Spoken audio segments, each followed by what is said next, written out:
Okay, today we're going to learn about how to use the quadratic formula. And it sounds like a fancy word, but it's not too bad once you get a little practice with it.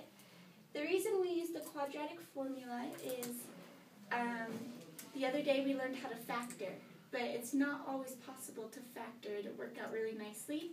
So something that will always work to help us find the zeros is the quadratic formula. So I'm going to write up the quadratic formula. It goes x equals opposite b plus or minus the square root b squared minus 4ac all over 2a. Oh. So I know, it looks like a crazy formula, but it's okay. We're going to learn a little song that's going to help us remember it. Yes. So first I will sing it to you. It goes, x equals opposite b plus or minus square root b squared minus 4ac all over 2a. And I promise you, if you learn the song, you'll never forget it. And, Can we sing it as a class? sure. Okay, so it goes to Pop Goes the Weasel. The only thing you really have to know is that we don't say negative b, we're going to say opposite b. Okay? So, sing it along with me. X equals opposite b plus or minus the square root of b squared minus 4ac all over 2a. Very good. It's like you've sung this before. So, let's figure out how we can plug into this formula. Like I said before, we use it when we can't factor. Or when you just don't want to factor, you can use it too. And so the things we usually factor look like something like this. Let's say x squared plus 3x plus 5. So this is a quadratic equation, and if we just want to find the zeros of this, we can plug it into the quadratic formula. And if you notice, our quadratic formula has a's, b's, and c's in it. So we need to figure out what these a's, b's, and c's come from. And it just comes straight from the equation that you're trying to solve. So first off, we have an a in here. The a is going to come from the very first number. So we just have an x squared here. What's the number in front of x squared? 0. Not 0, because if 0 was here, it just wouldn't be here at all. 1? 1 is the number that's usually here if there's no number. Oh, man. So it's okay. So the first number is a. Okay. So anytime we see an a in the formula, we're going to put a 1 there instead. So we Is that divide a it 1 by over A? a? What was that? We divide it by A? Yeah, eventually we're going to divide it by No, on a. that side. Right here? Nope. Over there. Oh, Divided by A. no, this is just what a is. Oh. Okay, so then we have b's in our formula. We have a b here, we have a b here, and that's it. So b is going to come from the next letter in the equation, or our next number. Our next number is this positive 3. That's our b. Okay? So anytime we see a b in here, we're going to put in 3. And then our last letter we have to worry about is c. And so if we go to our equation that we're dealing with, the last number is going to be c. Okay? So anytime we see c's in the formula, yeah. So what if we wrote it 3x plus 5 plus x squared? Does that make 3 our A? No, so we have our quadratic equation here, and the standard form is we want it in the biggest exponent to the smallest. So x squared is bigger than x. So x squared is going to come first, and then x, and then this doesn't have an x at all, so it's going to go last. So we always want to write it in this form before we do it. Oh. Okay, so let's see how we can plug this in now. So we want to solve for x, so we're going to have x equals. Next we come to the opposite b. Remember from the song? Mm-hmm. So this negative sign right here tells us opposite. So whatever b is, we're going to make it the opposite sign. So b, if we come over here, is 3, so it's the opposite of 3. Negative 3. Yeah, so we're going to put, let me get my colors again, negative 3 and for negative b. Then we have plus or minus the square root. That just comes from the formula. How do you know if it's plus or minus? What does that mean? Well, let's go through it and then we can see what it means in a second, okay? So next we have b squared. And b is 3, so we're going to plug it in here. And we end up getting 3 squared. Okay? Then we have minus 4 times a now. And we said a is 1. So we're going to plug 1 in for a. And we just put it in parentheses so that the 4 and the 1 don't get mixed up when we think it's a 41. We really want 4 times 1. And then our last letter is c in here. So we're going to say times c, which we said is 5. So now we put times 5. And then we have it all over 2, just from the formula. Times 1. Good, times 1. And why is it times 1? Because a is 1. Okay. Okay, so now everything's just plugged in. And that's sometimes the hardest part, is just getting everything put in the right spot. But now we just want to start simplifying things, getting rid of all these numbers and putting them together. So let's start doing that. We get x equals negative 3 plus or minus the square root. And now all these things underneath the square root, we're going to simplify. So what's 3 squared? 9. Yeah, 9. So instead of 3 squared, we'll put 9, because that looks a little better than 3 squared. And then we need to go ahead and multiply all 3 of these numbers together. So we have negative 4 times 1. What is that? 4. Well, we have a negative times a positive. Oh, negative 4. Yeah, negative 4. And then negative 4 times 5. Negative 20. Good, negative 20. So to replace all 3 of these numbers, we'll put a negative 20.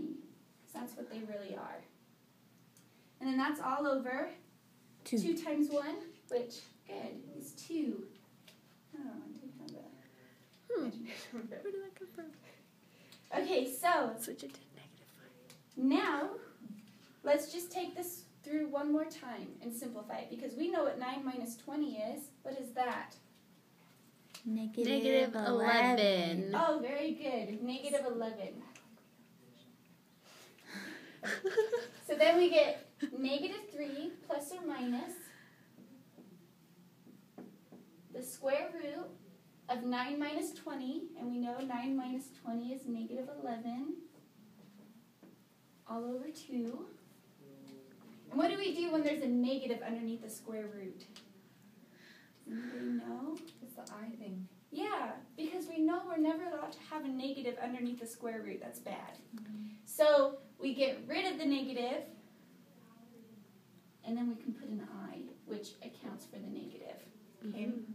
Okay, so you asked, what do we do with this plus or minus? It's kind of weird, huh? Well, this is 2 different answers. When we solved factoring, we always got 2 answers for what x is. We still got to get 2 answers here. So we're going to get negative 3 plus the square root of 11, I, all over 2. And then we get negative 3 minus the square root of 11, I, all over 2. And so we got these 2 different answers. And as you can see, this would be a really gross problem to just factor on our own. And so that's why we use the quadratic formula. It helps us get the answers that wouldn't be so easy to get factoring.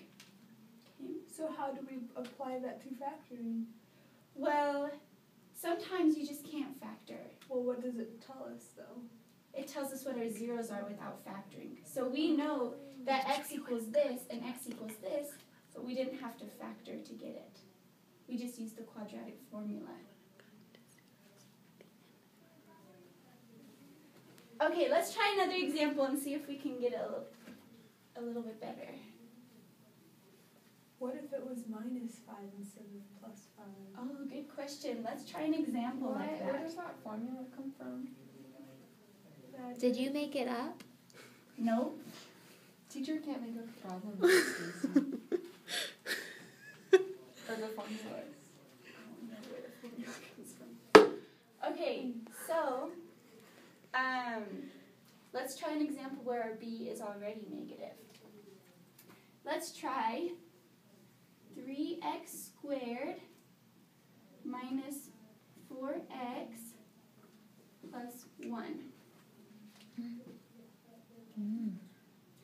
Okay, so let's first just label what A, B, and C are.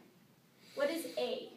3. 3, good. It's the very first number. You were fast. I remembered. 3 divided by A. Wow, you guys. Okay, what's our second number? -4. Good, And that's negative B. 4. We always want to take the sign in front of our number with it. So the negative goes with the 4. And what's our C? 1. Yes, the last number. Okay, so let's go ahead and plug it into the formula. So we get x equals opposite b. So what is b? -4. -4. So what's opposite b? -4. -4. And what's -4? A +4. Yeah. So the opposite of -4 would be +4. Then we have plus or minus the square root of b squared. So b is -4. And then that b is squared. Why do you have parentheses now? You didn't have them before. Because we want not just the 4 squared, we also want the negative squared. So we need so all of it. becomes a positive. Okay, and then we have minus 4 times a, which is what? 3. 3 times c, which is 1. 1, all over 2 A. times a, which is 3. 3. Okay, so now let's go ahead and simplify this. Okay, so we get x equals 4 plus or minus the square root. And now we need to simplify all these numbers right here. So let's start with the -4 squared. What do we get from that? 16. A positive 16. Why is it not -16? Because when you square something, you're just timesing it twice. So -4 times -4, 2 negatives are going to make a positive. Oh. So positive 16. And then we have -4 times 3, which is what? -12. Good, -12, because we have negative times a positive. And then -12 times 1 is still just -12. And that's all over 2 times 3, 6. 6. Okay, so now we know what 16 minus 12 is. What do we get from that? 4. 4. So we get x equals 4 plus or minus the square root of 16 minus 12, which is 4, all over 6. And let's take a step further. What is the square root of 4? 2. 2. Good. So we get x equals 4 plus or minus the square root of 4, which is 2, all over 6. And now remember, plus or minus, we break it down, and we get 4 plus 2 over 6, and 4 minus 2 over 6. And so 4 plus 2 gives us 8. Or 6. Or 6. 8 over 6, and then 4 minus 2. 6 over 6. 4 4 minus 2. plus 2 is 6. Thank you. 6 over 6. And then 4 minus 2 is 2 over 6. And so these are solutions for x. So 1 and 1 and